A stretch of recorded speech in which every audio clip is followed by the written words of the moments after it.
What's going on, fam? We're gonna tear this motherfucker apart today.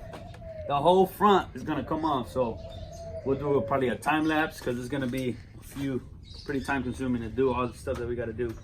Basically, what I gotta do is I gotta change the timing valve, no, the timing cover, better said, because recently I changed my oil pump, and when I put everything back together, I put a screw on with this gun right here, and it wasn't on right, so I stripped the thread and my timing cover. So we're gonna go back to it and fix it, make sure everything is right. Should be pretty simple. Water pump has to go out, my charge pipe. It is turbocharged. I don't know if you guys see the turbo there, a little ball bearing precision turbo, nothing big. And pretty much, yeah, take apart the whole front motor. Luckily it has E-fan, so it's gonna help clear out a lot of space in the engine bay, get the impactor in there, and take the harmonic balancer. So let me get at it and give you guys a time lapse. So first things first, gotta take off this charge pipe. There it is. Oh, can't forget about my speed density. Here it is. That's that. Put it over here. And keep going at it, man. It's gonna be my fans next. I believe it's a 13.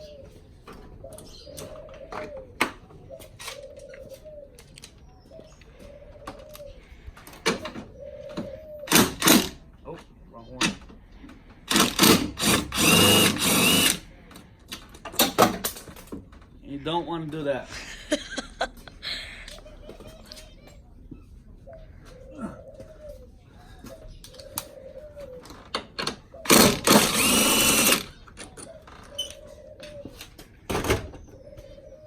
Rocking right along. Put these bad boys right here. Disconnect the fans real quick. Now this is an 01 Tahoe with E-fan. They didn't come with E-fans. They had the old manual clutch fan. So this is all converted, custom made, custom harness, so it runs proper. You guys look at it. It's pretty a simple mod. The fans bolt up straight to your radiator support, so there's nothing you need to do except just harness, tune to turn them on, and the fans. That's all you need to do. So let me take it apart real quick, show you guys how easy it is and how much space it clears out. These OEM clips are a pain in the ass. And I'm gonna need to get some pliers, because this car didn't originally come with a speed density sensor. So we converted it from the mass airflow sensor to speed density. And the excessive wire, I didn't want it to get stuck up the fan, so I zip tied it right here, just for a clean look. I don't like wires everywhere. I think that's everybody. So now that's that, and you just pull this right here.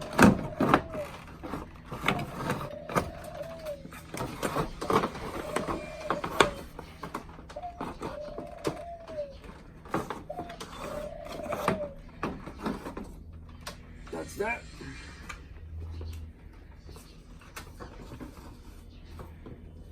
Fans are from I think a 06 Silverado. That's why one has like 7 spokes and the other one has 5. It works all good. It has 2 speeds, 1 and 2. Once it gets to higher temps, kicks on the second speed. So as you guys can see, now it's all now open. So now we have a lot of room to work with. So we'll go ahead and drain the water right now, or the deck's cooling, better said, and keep going from there. Tahoe, well, I think Silverados, Sierras, and everything have a drain plug right here on the bottom. It's just a nozzle.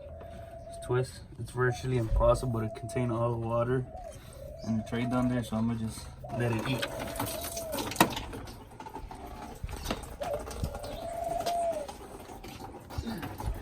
Spilling down there. This is your overflow tank. You pop it open, and then you guys will hear the water start going up more. My hands got wet. Jesus, take the wheel.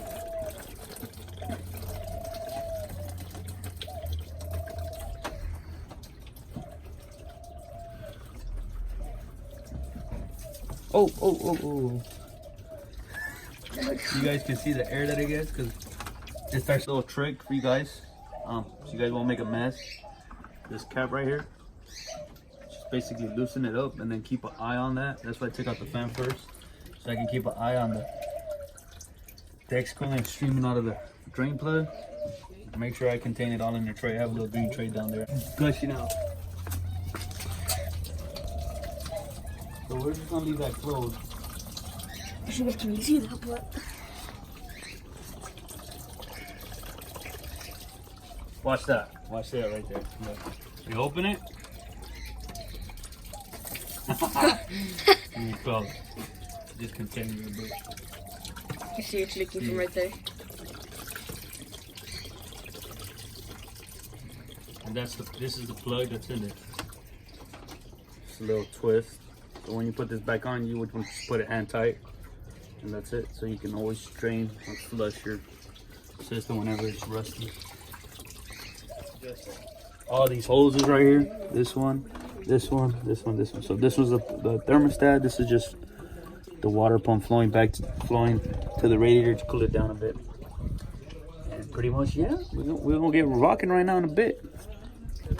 Getting these holes out. It's one clamp. OEM clamps are just pain in the ass. You gotta squeeze them and then push them up to the top. And of course, if your hose is old like mine is right here, but still in good condition, it's gonna get tight right here. So just a little wiggle and it comes right off. Just downfall is that water's gonna come out of here, so I try to be quick.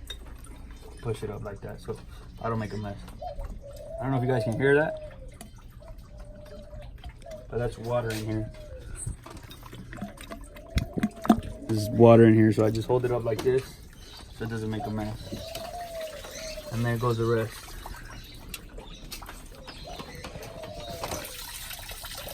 And this is why I'm lifting up this hole so it can drain out through the bottom, as opposed to these holes right here. So now that that's out of the way, simply put it down there. Now most cars have this hose right here running through the throttle body, so that when the vehicle is cold, it can start right. But what that translates is to, you get hot air or hot throttle body going into your engine. So we just did a little connector, ran the two lines separate, plugged up the two holes in the throttle body. They say this is good for like 5, maybe 4 horsepower. We never proved it, but any horsepower counts at the track. Oh, there we have that. You just go ahead and put that to the floor. Now I'm gonna move on to these over here, where the thermostat is.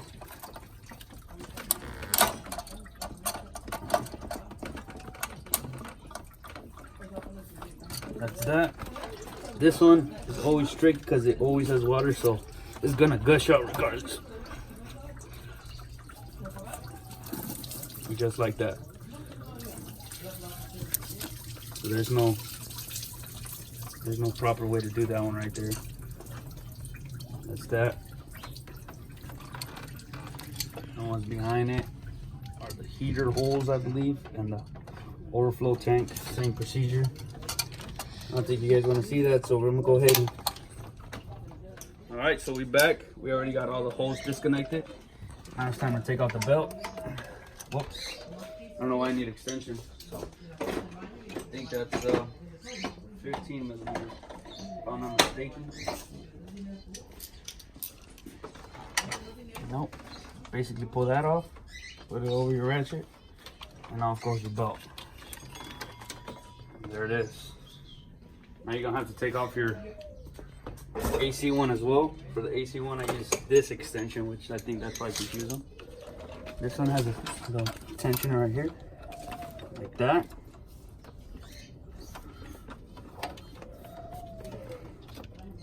And just like that, it comes off.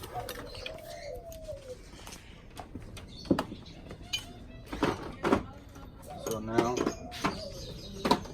now we're ready to disassemble the water pump. That's held on by 6 bolts, 3 on each side. You don't need to take off the alternator nor the power steering. It's gonna be all towards the middle where we're gonna work in.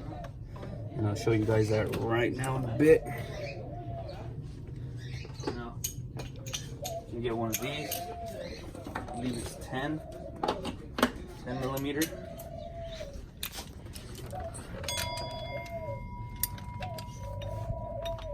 I normally just pry them out a little bit, then I use my gun. Just because this goes screwed onto your block, so I don't want to be stripping the block. Over time. Sounds like we're going to church. 1, 2. That's 3 right here.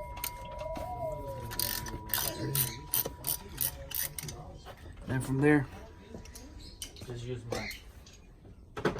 my guns for the sake of it.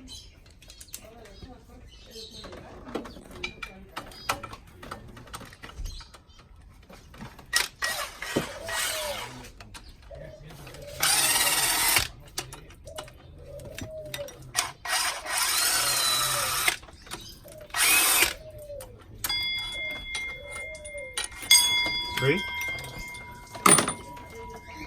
I'll leave 3 over here.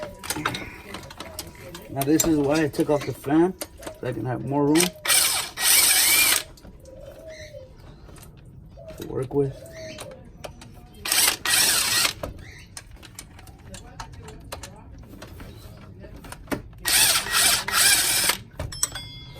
That's that.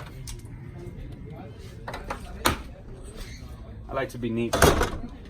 The more neat you are, the less things you have to pick up afterwards when you're done. Because once you're done doing whatever it is you're doing to your car, it's a freaking mess.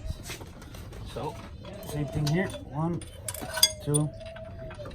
Oh, still screwed on. 3. Now, it gets a little messy too.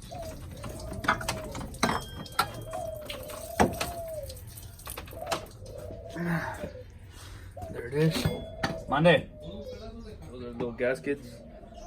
We're opening up with a lot of space, so we're now down to the harmonic balancer. We got to take out the crankshaft bolt. So it's, I believe it's a 15/16. I'm gonna go ahead and take that out.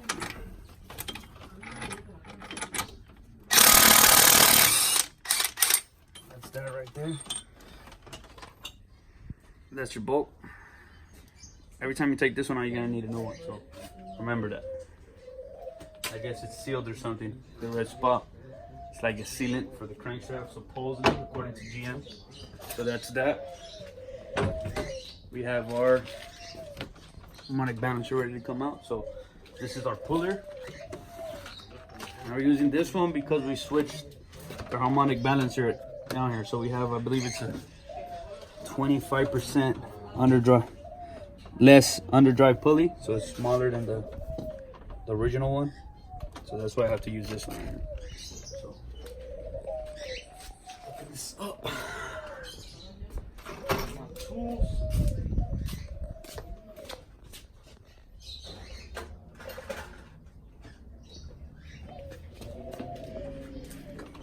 What's going on, people? So another little update. We already took the harmonic balancer off.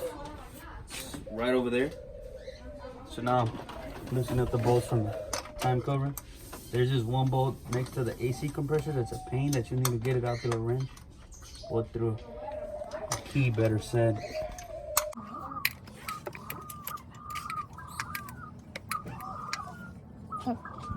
So we already took off the valve cover, the timing cover. Engines opened up. I put this towel because this one seemed to be dripping Dexcon and I didn't want to get that mixed up with the oil. There it is. You do gotta loosen up 2 screws right here from the oil pan to get the valve cover, the timing cover off. Sorry, I don't know why the hell I keep saying valve cover. And then you gotta loosen up 2 more in the back just so it can give you enough slack on the oil pan. But we're moving right along. We're about to open up the other one and install it. All right, so everything's already sealed back together. Everything's put back together. I already went through the heat cycles and everything, torqued everything down to spec. There's no more oil leaks, so that's the good thing. I don't know if you guys can see it in there. But yeah, man, everything went nice and smooth, you know. She's running back in 100. The only thing that happened is when I launched it this other time, she broke the flex plate. So it sounds like she has a raw knock, but it's actually the flex plate that's cracked. But that's no problem. We have a billet one coming through from Circle D. It's a little pricey, but for this amount of horsepower that it has, should be good. Should be good. But that's gonna be it for this video. We'll be posting up now a little bit more often, so stay tuned for the upcoming projects.